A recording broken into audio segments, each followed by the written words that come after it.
Bismillahirrahmanirrahim. Assalamualaikum warahmatullahi wabarakatuh. Pertama-tama, marilah kita panjatkan puji dan syukur atas kedatangan Allah Subhanahu wa taala, karena berkat rahmat dan hidayahnya lah sehingga kita dapat berkumpul di tempat yang sederhana ini atau dalam video ini. Tak lupa pula kita kirimkan selawat serta salam kepada junjungan Nabi besar Muhammad SAW, karena berkat rahmat dan hidayahnya lah sehingga kita dapat keluar dari alam kegelapan menuju alam terang benderang. Langsung saja kita akan masuk kepada inti video ini. Inti video ini saya akan menyampaikan materi tentang menyimak. Inti pokok dalam materi kali ini yaitu terdiri dari 6. Yang pertama yaitu pentingnya menyimak. Yang kedua tahapan menyimak. Yang ketiga jenis-jenis menyimak. Yang keempat sifat menyimak. Dan yang kelima faktor yang mempengaruhi menyimak. Dan fungsi menyimak yang keenam itu. Baik, kita akan simak penjelasannya sebagai berikut. Pertama-tama saya akan menjelaskan yaitu menyimak. Menyimak adalah suatu proses kegiatan mendengarkan lambang-lambang lisan dengan penuh perhatian atau pemahaman, apresiasi, serta interpretasi untuk memperoleh intonasi, makna komunikasi yang telah disampaikan oleh pembicara melalui ujaran atau pembahasan lisan. Itulah pentingnya kita harus mengetahui apa itu menyimak. Kemudian yang akan kita bahas yaitu pentingnya menyimak. Pentingnya menyimak itu dalam komunikasi. Dengan menyimak kita dapat mengembangkan kemampuan berkomunikasi tetap juga karena ia menempati ruang paling besar dalam aktivitas komunikasi. Maksudnya di sini pentingnya menyimak itu kita harus menyimak informasi yang kita dapat untuk menyampaikan ke orang lain yang lebih bermakna. Berikutnya kita akan masuk ke pembahasan tahapan menyimak. Tahapan menyimak terdiri dari 5 poin penting harus kita ketahui dalam menyimak, dalam tahapan menyimak, yaitu penjelasannya sebagai berikut. Yang pertama itu atau yang ke-1, tahapan dalam menyimak yaitu penerimaan. Tahapan penerimaan menyimak dengan pemerintah pesan-pesan yang dikirim berbicara baik bersifat verbal maupun non-verbal. Maksudnya di sini penerimaan, kita menerima informasi dengan jernih, dengan pemikiran yang untuk menyimak suatu informasi. Yang kedua yaitu tahap pemahaman. Tahap pemahaman yaitu tahap pemahaman yang disusun dari elemen pokok pembelajaran dan pemberian makna. Maksudnya di sini kita harus menemui makna-makna yang tersimpan dalam sebuah informasi. Yang ketiga yaitu pengingat. Selama proses menyimak, kita perlu mengingat karena berbagai pesan. Kemampuan untuk mengingat informasi ini berkaitan dengan seberapa banyak informasi yang kita ada dalam benak ataupun informasi yang kita terima. Maksudnya di sini pengingat, kita harus mengingat informasi-informasi yang kita dapat untuk disimak agar dapat diinformasikan ke orang lain. Yang keempat yaitu pengevaluasian. Pengevaluasian yaitu terdiri dari penilaian, pengkritisan, pesan. Kadang-kadang kita dapat mencoba pengevaluasian setiap motif dan niat pokok pembicara. Sering proses evaluasi ini berjalan tanpa banyak disadari. Maksudnya di sini kita mengevaluasi setiap informasi yang kita dapat untuk kita simak berikutnya atau untuk disampaikan. Yang kelima yaitu penanggapan. Penanggapan di sini terdiri dari 2 fase, yaitu yang pertama tanggapan yang kita buat sementara berbicara, dan yang kedua tanggapan yang kita buat setelah pembicara berhenti berbicara. Maksudnya di sini kita menanggapi informasi yang kita peroleh dari pembicara sehingga kita dapat mengerti apa yang disampaikan pembicara atau yang kita simak. Itulah tadi penjelasan sedikit tentang tahapan dalam menyimak. Berikutnya kita masuk ke poin pembahasan, yaitu jenis-jenis menyimak. Jenis-jenis menyimak itu terdiri dari 3 poin penting yang harus kita ketahui. Berikut penjelasannya. Poin pertama dalam jenis-jenis menyimak yaitu menyimak secara pasif. Menyimak secara pasif merupakan sebuah alat penerima informasi yang memiliki ketentuan.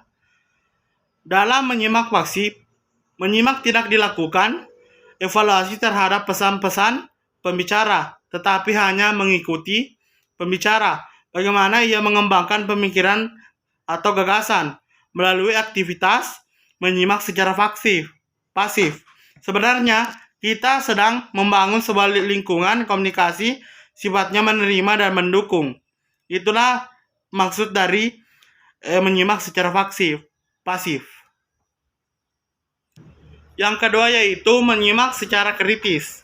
Apabila menyimak secara pasif membantu kita untuk memahami pesan secara lebih baik, maka menyimak secara kritis membantu kita untuk membuat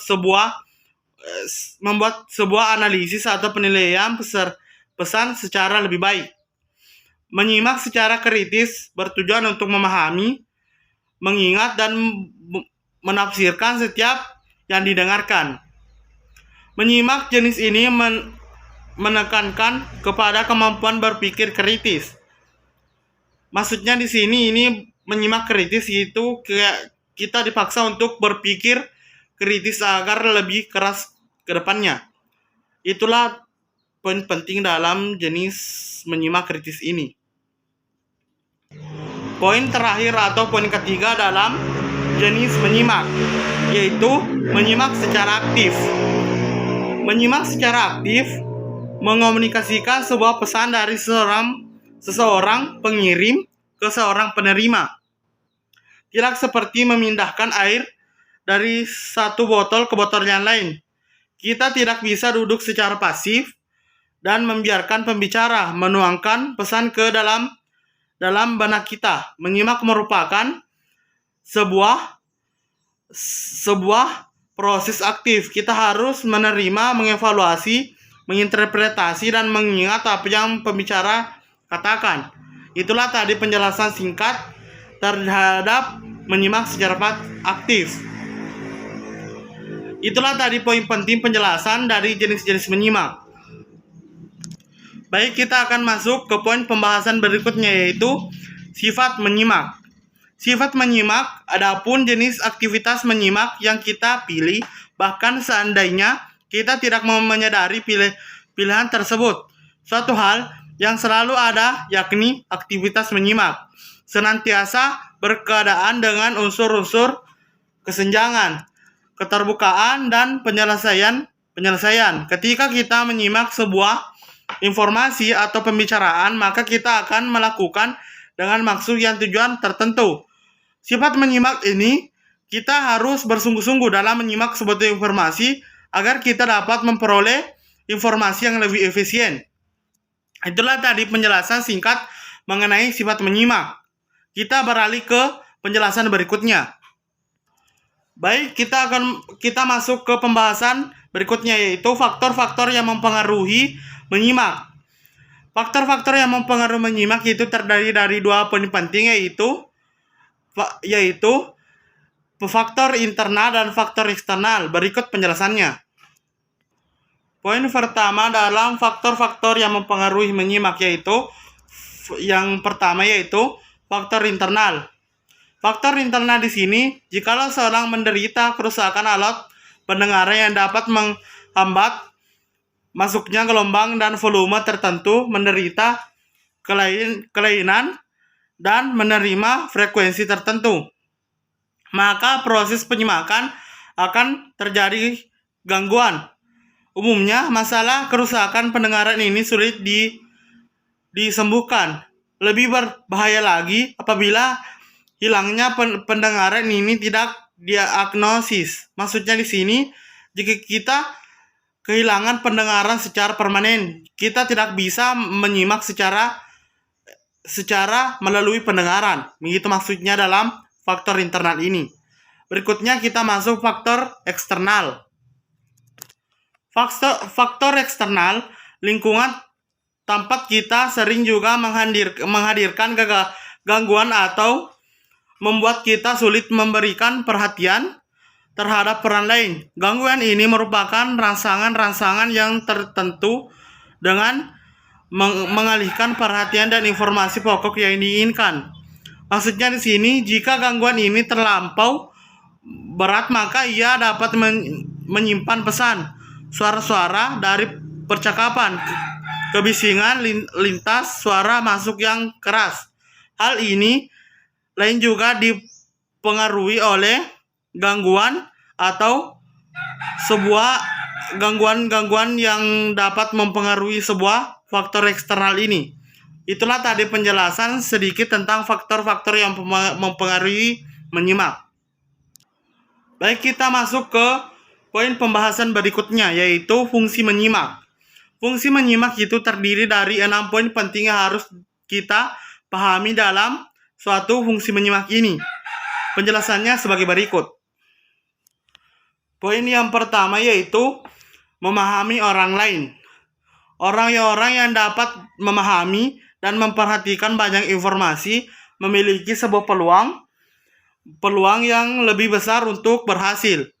Maksudnya di sini kemampuan berbicara dan menulis efektif bersama-sama dengan kemampuan untuk menerima atau memahami pembicaraan untuk mendapatkan suatu hasil penyimakan. Berikutnya yaitu poin kedua, berempati. Berempati yaitu seorang penyimak yang dapat menerima dan mengingat sejumlah besar informasi yang diperoleh untuk diapresiasikan atau dikomunikasikan kepada orang lain. Yang ketiga yaitu memengaruhi orang lain. Di samping itu, aktivitas menyimak dapat memengaruhi sikap dan perilaku orang lain karena orang-orang yang akan lebih menghormati mengikuti apa yang kita katakan jika mereka beranggapan kita telah menyimak dengan memahami mereka.